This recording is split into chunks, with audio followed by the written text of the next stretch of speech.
Great. आपल्या गोष्टीचं नाव आहे अगेन्स्ट द फ्लो. ही गोष्ट हॉन्डुरास या देशातल्या एका नदीची आहे. नदीचं नाव आहे चोलुटका. तुम्हाला फोटो दिसतोय? काही वर्षापूर्वी हा फोटो इंटरनेटवर प्रचंड प्रमाणात व्हायरल झालेला. फोटो पाहिल्यावर हसायला आलं.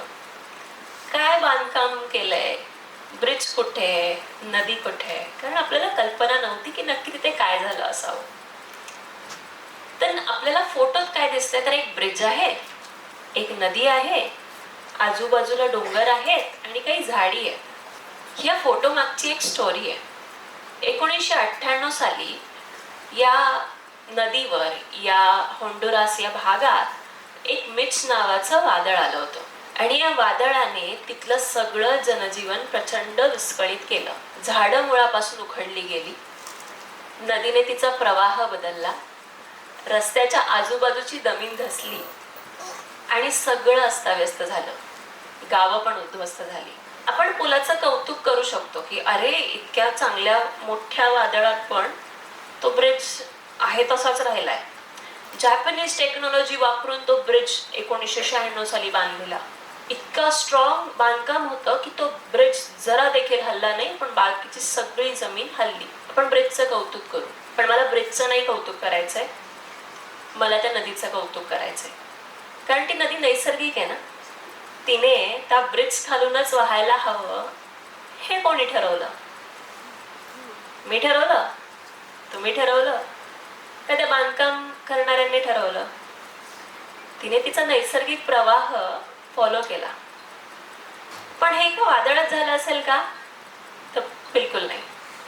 तिला असंख्य वादळांना कित्येक वर्ष तोंड द्यावं लागलं असेल आणि शेवटी जेव्हा खूप मोठं वादळ तिच्या आयुष्यात आलं, तिने ठरवलं की आता मी माझा प्रवाह बदलेल. हे वादळ माझ्या पण आयुष्यात आलं होतं. मला वाटते अशी असंख्य वादळं सगळ्यांचं आयुष्य येतात. माझ्या येतं, तुमच्या येतं आणि आपल्या सगळ्यांच्याच येतं. माझ्या आयुष्यात वादळ आलं, पण वादळ नव्हतं, भूकंप होता. म्हणजे माझा जन्म झाला त्या दिवशी भूकंप झाला, म्हणून मला भूकंप म्हटलं जातं. हसायचं होतं.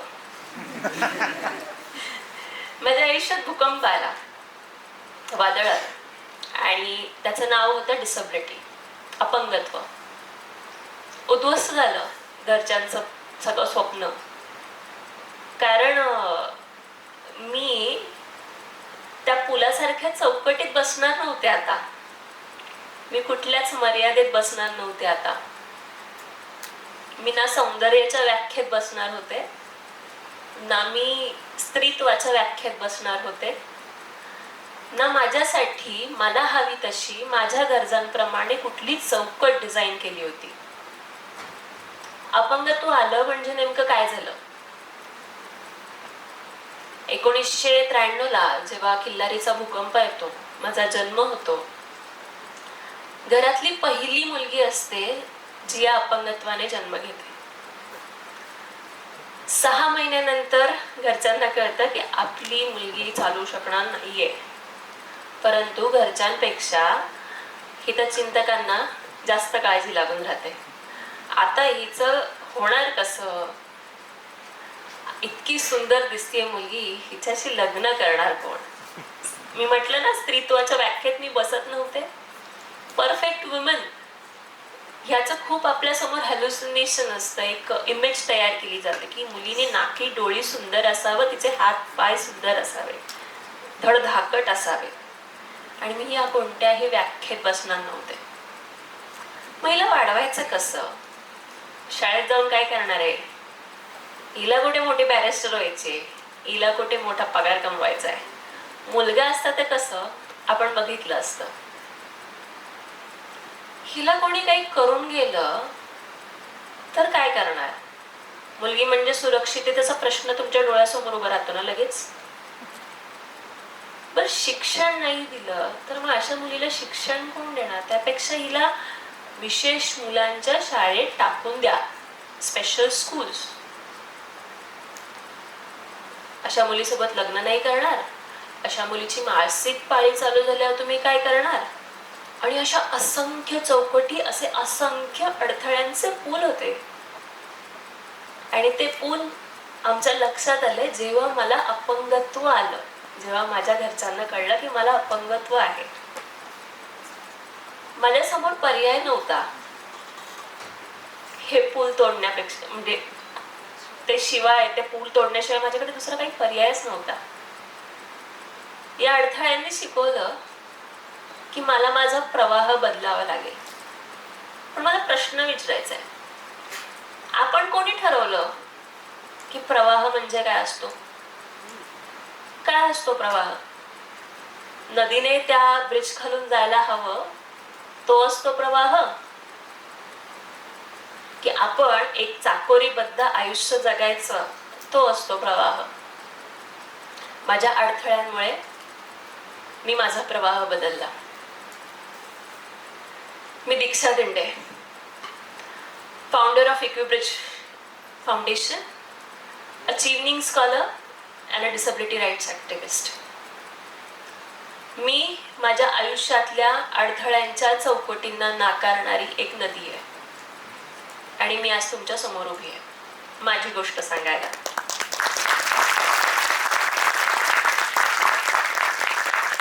अपंगत्व आलं असलं तरी एक व्यक्ती होती जिने मला सांगितलं की ठीक आहे, प्रवाह आपण बदलूयात, पण या प्रवाह बदलण्यासाठी आपल्याला थोडेसे बदल करावे लागतील. माझ्यासाठी बदल काय असतात हे मला माहीतच नव्हतं, पण त्या व्यक्तीच्या सपोर्टमुळे मला पुढे जाता आलं. आणि नदीला जसा स्वतःचा करंट असतो ना, तशी ती माझी आई होती. आणि तिने मला आजपर्यंत इथपर्यंत आणलं. आईमुळे जग सुंदर झालं, आईमुळे शिक्षण घेता आलं.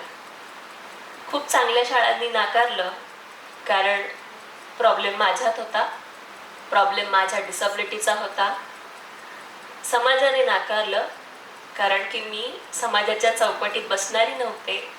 मी दिसायला, माझ्या गरजांना धरून वेगळी होते. म्हणजे काय होतं वेगळं? तुम्ही वर कसे आलात? पायऱ्यांनी आलात? मी कशी आले? उचलून आणलं ना मला. झाली का माझी डिग्निटी प्रोटेक्ट? नाही झाली. ही का नाही झाली? कारण आपण आपल्यापेक्षा वेगळे दिसणारे, वेगळ्या गरजा असणारे लोक असू शकतो याचा कधी विचारच नाही केला. आणि फक्त आपण आपल्या गरजांप्रमाणे आपलं एन्व्हायरमेंट तयार केलं, उभारत गेलो. 10 वर्ष लागले. गेली 10 वर्ष मी डिसेबिलिटी राईट्स या क्षेत्रात काम करते. तो जो फोटोमध्ये दुसरा व्यक्ती दिसतोय ना, तो दुसरा व्यक्ती म्हणजे माझा पार्टनर आहे, म्हणजे माझा नवरा. हो, आपल्या मनात आला असेल. असं का आलं? कारण पुन्हा तेच, अपंगत्व नसलेली व्यक्ती अपंगत्व असलेल्या लोकांशी कसं काय लग्न करू शकते? हा आपण चाकोरी बाहेरचा विचार कधी केलेलाच नसतो. आणि त्यामुळे आपल्याला जेव्हा अशी उदाहरणं समोर दिसतात तेव्हा आपल्याला खूप आश्चर्य वाटायला लागतं. आणि तसंच होतं. 10 वर्ष या क्षेत्रात काम करतेय, वेगवेगळ्या विषयांवर काम केलं. ॲक्सेसिबिलिटी ऑडिट्स केले, सेन्सिटायझेशन सेशन्स घेतले, पॉलिसीवर काम केलं आणि असं बरंच काही झालं. तुम्ही या फोटोमध्ये पुन्हा एकदा पाहू शकता. इन्फ्रास्ट्रक्चर जर माझ्या सोयीप्रमाणे नसेल तर ते मला कसं एका ठिकाणी अडखळून ठेवत असतं. मी इथे पोहोचू शकले कारण की मला सपोर्ट करणारी लोक होती. भारतामध्ये एकूण 10 ते 15% एकूण लोकसंख्येचे लोक अपंग आहेत आणि ती तुम्हाला कुठे दिसतात? ह्याचा प्रश्न तुम्ही मनात स्वतःलाच विचारा. यावर काम करत गेलो आणि करतोय. 2022 साली एक गोष्ट झाली. मला ब्रिटिश सरकारची एक प्रतिष्ठित अशी अचीव्हिंग स्कॉलरशिप मिळाली. I was the first disabled woman who received this scholarship. टाळ्यांचं वाक्य आहे. पण 2022 साल का उजाडलं? पहिली अपंग मुलगी स्कॉलरशिपवर ब्रिटिश गव्हर्नमेंटमध्ये जायला 2022 साल उजाडलं या स्कॉलरशिपची मानकरी एक अपंग मुलगी व्हायला.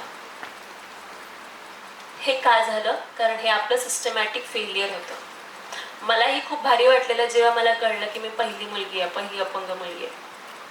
पण तो जो इगो होता ना, तो 5व्या मिनिटाला खाली आलेला होता, कारण ऍक्टिव्हिस्ट होते. UK मध्ये गेल्यावर एक गोष्ट मात्र प्रचंड छान झाली. 1.5 वर्ष आम्ही तिथे राहिलो आणि 1.5 वर्षाच्या काळात मला आयुष्यात एकदाही वाटलं नाही की मी डिपेंडंट आहे, मी अपंग आहे. म्हणजे काय झालं? मी माझी बस पकडली, मी माझी ट्रेन पकडली, मी मला हवं तेव्हा कॉफी प्यायला गेले, मी मला हवं तेव्हा माझ्या मित्रमैत्रिणींसोबत हँगआउट केलं.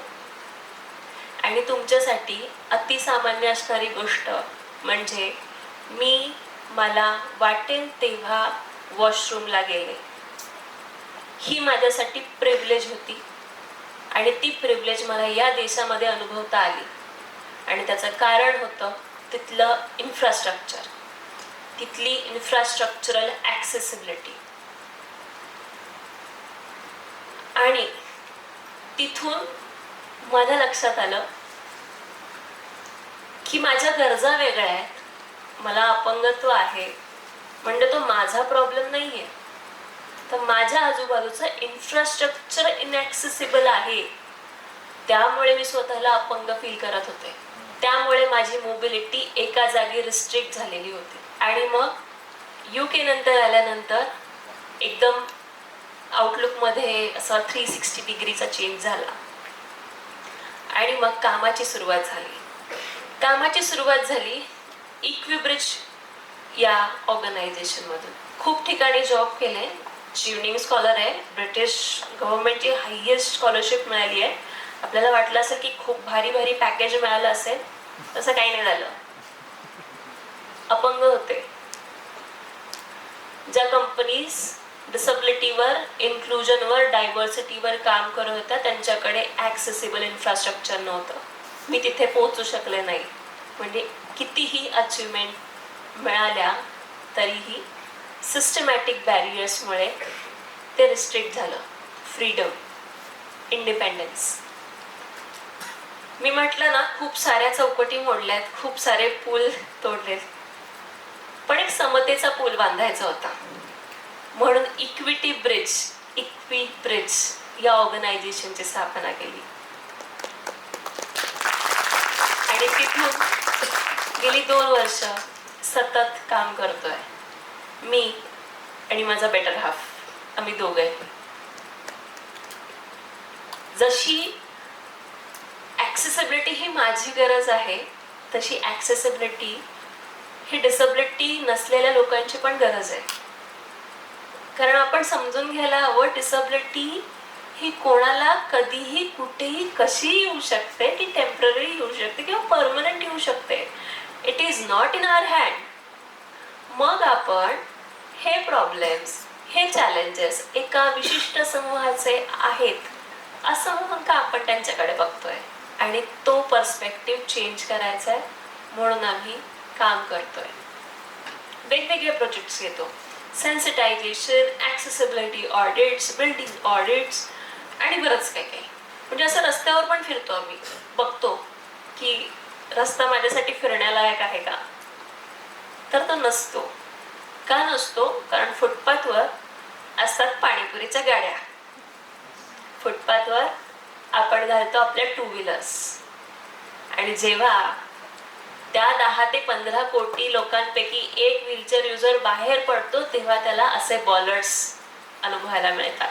सिव्हिक सेन्स आपल्यामध्ये नसल्या कारणाने त्याची शिक्षा कोणीतरी दुसरं भोगत असतं. ह्या गोष्टीवर आम्ही काम करतोय. एक इंटरेस्टिंग गोष्ट आम्ही मागच्या 4 महिन्यांपूर्वी केली, 4 ते 5 महिन्यापूर्वी. इन्क्लुजन यात्रा ऑर्गनायझेशनचा पहिला मोठा प्रोजेक्ट. 8 सप्टेंबरला आम्ही आमचं घर सोडलं. मी पुण्यात राहते.